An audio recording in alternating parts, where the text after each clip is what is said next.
Hey there, focused learners, and welcome back to another explainer. You see our frazzled stickman friend here, completely buried under a giant, messy, vibrating cloud of thoughts? Yeah, we have all been there. Overthinking is just this exhausting loop that totally drains our energy and steals our focus. But today, we're going to fix that.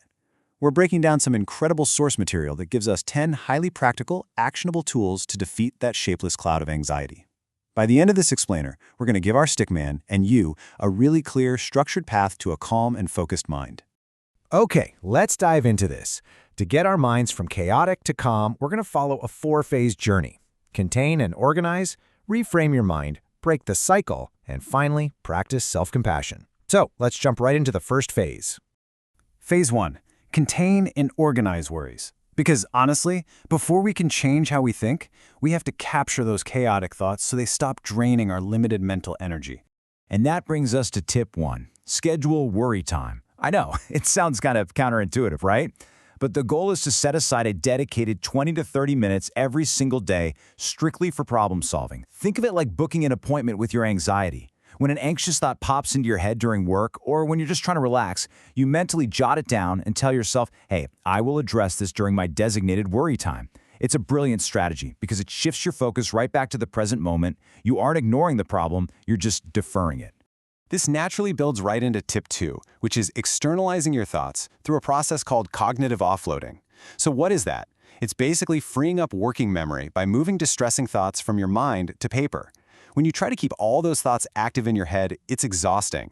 But by writing your worries down, you are literally moving a heavy box out of your head. Putting vague discomfort into actual words forces your brain to organize those thoughts linearly, giving you immediate distance from the whole rumination loop. And this brilliantly illustrates tip 4, sorting your worries between what is within my control and what is outside my control. Take those offloaded thoughts and categorize them. If it's in your control, you assign concrete, actionable steps to fix it. But if it's outside your control, you actively practice letting it go.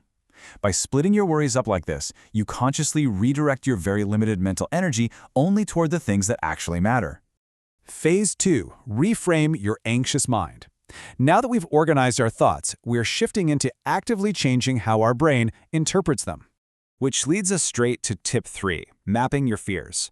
Fear usually feels like this massive, shapeless cloud. But look what happens when we break it down into a logical table.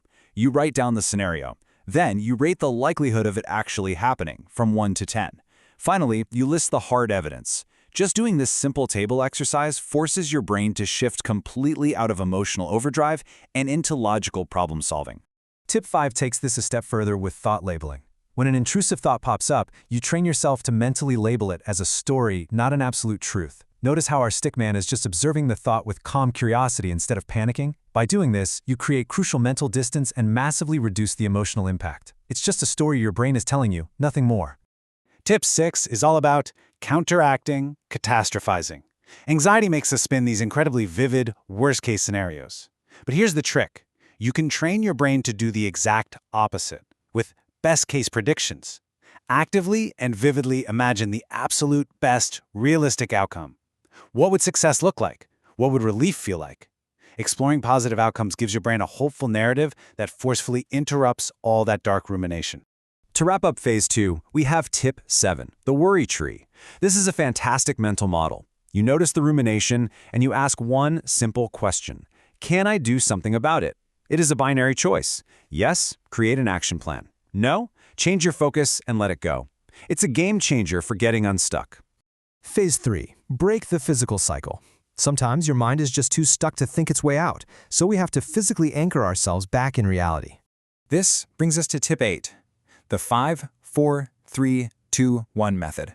I want you to actually slow down with me for a second here. When thoughts are looping, pull yourself back to the physical world. Notice 5 things you see. Listen for 4 things you hear. Find 3 things you physically feel. Identify 2 things you smell. And finally, take 1 slow, mindful breath. Just doing that physically lowers your heart rate and grounds you. Okay, once you're grounded, it's time to pick the pace back up with tip 9, find your flow. Interrupt the loop by engaging in physical activity, changing your environment, or diving into an absorbing hobby. The psychology here is wild. When you get into a state of flow, your brain literally doesn't have the processing power to run worst-case scenarios at the same time. Action is the enemy of overthinking. And finally, phase 4, practice radical self-compassion. Because a really loud inner critic actually triggers the brain's stress response. Now, what's really interesting about this slide is our 10th and final tip. Write or speak to yourself exactly as you would to a struggling friend. Instead of judging yourself or trying to force some fake toxic positivity, just offer kindness. Validating your own pain reduces anxiety so much faster than harsh self-talk ever could. So, the crucial point I want to leave you with is this. If you wouldn't say it to a struggling friend, why are you saying it to yourself? Overthinking thrives on chaos and self-judgment, but by containing your worries, reframing your thoughts, breaking the physical loop, and showing yourself a little grace, you completely strip that anxiety of its power. Take these tools, test them out, and reclaim your mental energy. Thank you so much for joining me on this explainer, Focused Learners. Stay curious, stay compassionate, and I'll see you in the next one.